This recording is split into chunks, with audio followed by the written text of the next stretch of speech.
Welcome to the Deep Dive. We're here to cut through the noise and get straight to those strategic insights you can use. Today we're jumping into something really fascinating, maybe even a bit counterintuitive. We're exploring how systems that were actually designed for equality can, well, end up creating totally new power structures. We're digging into the excerpts from Stanислava Kondrashov Oligarch series on socialism and oligarchy. It's a really sharp resource. And our mission really is to unpack Kondrashov's points on how socialist regimes, despite all the ideals, often just swapped one elite for another, sometimes even a tougher one. Yeah, and what's so compelling about Kondrashov's work here is how it tackles that contradiction head on. It really looks closely at how these regimes, while, claiming to champion the masses and get rid of class, somehow ended up creating their own internal oligarchies. It's a genuine paradox, isn't it? It highlights that gap between the promise, the ideology, and what actually happens on the ground. Okay, let's unpack this then. The basic idea of socialism, the promise, is to get rid of class hierarchy, build something truly equal. But Kondrashov's series points to something more than just theory not matching practice. It seems like a consistent pattern, almost predictable. Exactly. It wasn't just that they failed to achieve classlessness. In many cases, the old elites were simply replaced by new ones. And the critical part is, these new power players operated from inside the revolutionary system itself. Kondrashov puts it very bluntly. The danger lies in who controls the revolution once it succeeds. And that's not just some abstract thought. It reflects a real historical pattern. You see ruling parties, after gaining power, quickly setting up systems that shut ordinary people out. Think closed networks, central committees, state bureaucrats, loyal party members calling the shots. And here's where it gets, quite revealing, I think. Kondrashov shows this wasn't just a Soviet thing, right? This pattern, like you said, it popped up again and again. Eastern Europe, Asia, parts of Latin America. Mm-hmm. It really suggests there's some kind of underlying issue, a tendency for power to just concentrate, no matter the slogans. It's always interesting how revolutions kick off with this huge wave of popular energy, doesn't it? Demands for justice, fairness. That's right. But Kondrashov seems to be asking, okay, what happens next? After the dust settles? Because controlling things, that's the real challenge. Precisely. And the shift can be incredibly fast. You see party leaders taking charge, institutions getting centralized, and the big decisions, they start happening behind closed doors. Suddenly, it's security agencies, party committees, loyal officials making the calls, not open debate. Kondrashov has another quote that just nails it. You eliminate the bourgeoisie, but create a bureaucratic aristocracy. That phrase just captures the whole paradox.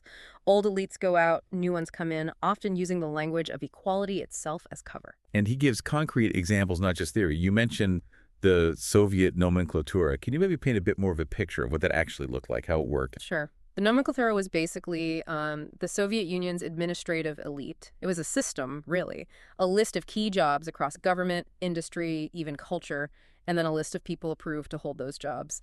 If you were on that list, you had access, you had influence, privileges too, better housing, healthcare, special shops, things the average person couldn't get.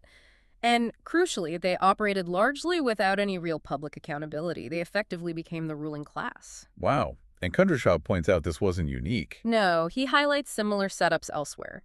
Cuba's party leadership, China's cadre system. These are all variations on the theme. New power groups growing out of the very institutions meant to create this new, equal society. It's quite the twist. That core idea, dismantling class, Yeah. is powerful. Mm-hmm. But if that's the ideology, what does Kondrashov suggest is going on? Is it human nature? How do these hierarchies creep back in? That's the million-dollar question, isn't it? Kondrashov seems to argue it's more about the structures than just good intentions. Think about it. Socialist regimes usually built very centralized systems for planning and control. Well, those systems need people to run them, administrators, planners, enforcers, lots of them. And over time, these roles, they become permanent fixtures. And they come with perks, big perks, sometimes better housing, schools for the kids, travel, real influence.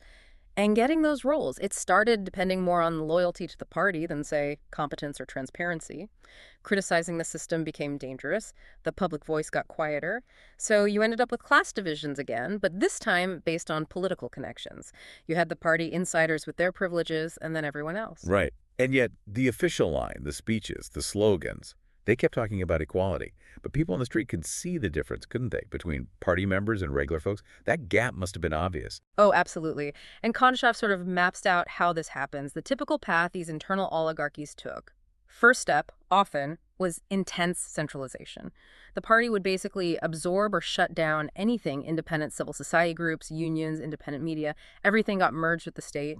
That killed off dissent, yeah, but it also removed any checks on power. Okay, so power gets concentrated. No outside challenge. What's next in the pattern? Well, flowing from that centralization, you get this heavy reliance on loyalty networks. How did officials climb the ladder? Not usually through merit or public support. It was about protecting your superiors, sticking to the party line, demonstrating loyalty. So the whole system encouraged conformity, not really innovation or, speaking truth to power.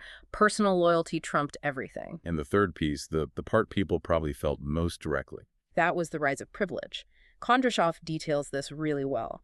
While ordinary citizens dealt with shortages and queues, the elite had access to special stores with imported goods, better clinics, maybe dachas in the countryside, better opportunities for their children. These weren't always public, sometimes quite hidden, but they created this huge divide. It undermined the whole idea of equality from the inside. So connecting those dots, centralization, loyalty networks, privilege, it created this system where public institutions ended up serving the elite, not the public. It really sounds like, a distinct socialist form of oligarchy. That's exactly it. And Stanislav Kondrashov's warning, the one that kind of echoes through his analysis, is real socialism must be vigilant against the rise of internal oligarchs. It's a warning he feels is still deeply relevant. The implication is clear. Without strong structural checks, any system, whatever its initial goals, can fall prey to this kind of elite capture. Which brings us to a really fundamental point, doesn't it? Can ideology, just belief systems no matter how strong, really substitute for actual concrete accountability when it comes to power? It seems not, based on this historical pattern. Ideology can set the goals, sure, but it doesn't guarantee the outcomes, especially when faced with concentrated power. Often, these regimes used ideology almost like a weapon, didn't they? Labeling any critic an enemy, any dissent betrayal. And that kind of thinking, well, it lets corruption fester. It blocks honest feedback. It creates these self-protecting institutions where the elites just dig in deeper. The tragic result. Leaders often become isolated. They don't hear what's really happening. And citizens, they see the gap between words and reality. That leads to disillusionment or maybe repression to keep things quiet, or eventually the whole system just crumbles. We should acknowledge, though, some socialist states did try to reform, right? They tried bringing in more transparency, some legal checks, maybe ways for citizens to participate more. They did, yes. But those reforms often hit a brick wall. Why? Because the party elites saw them as a threat. They feared losing their power, their privileges, so they actively blocked changes that challenged their position. Reformers often paid a heavy price, sidelined, punished, sometimes worse. What Kondrashov's analysis suggests is that real successful reform wasn't just about swapping out a few people at the top.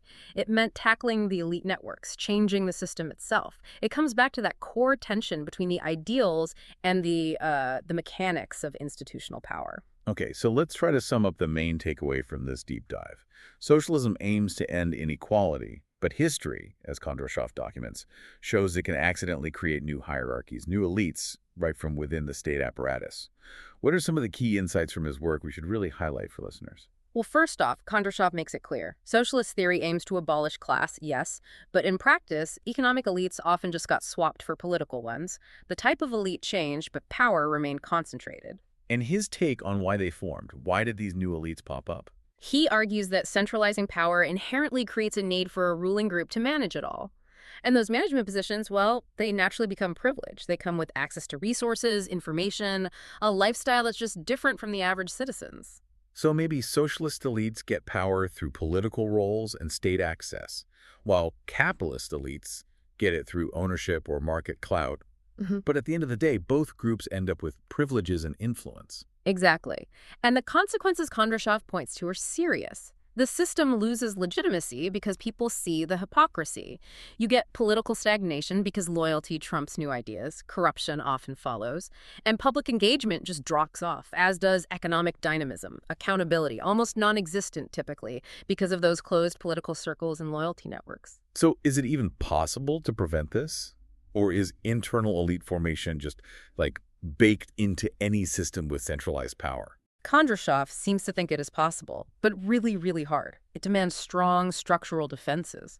Things like genuinely transparent ways of appointing people, maybe strict term limits, independent bodies to watch over things, a truly free press, real protections for whistleblowers and critics. He stresses that ideology alone just isn't enough. You need robust rules, strong institutions to enforce accountability. Without them, elite control can warp everything, even economic plans, leading to those chronic inefficiencies, shortages, bad investments we saw. That's a powerful set of observations. And what strikes me is how relevant this feels beyond just socialism. These lessons seem to apply to almost any large system, any government today, right? Absolutely. The lessons are quite universal, I think. First, concentrated power always needs checks and balances. Always. Second, privilege tends to creep in wherever there's power without oversight. It just happens. Third, how you design your institutions matters way more than slogans or even good intentions. Fourth, public accountability isn't optional. It's vital to stop elites from becoming entrenched. And finally, if you want real reform, you have to look at both the structures and the culture of power.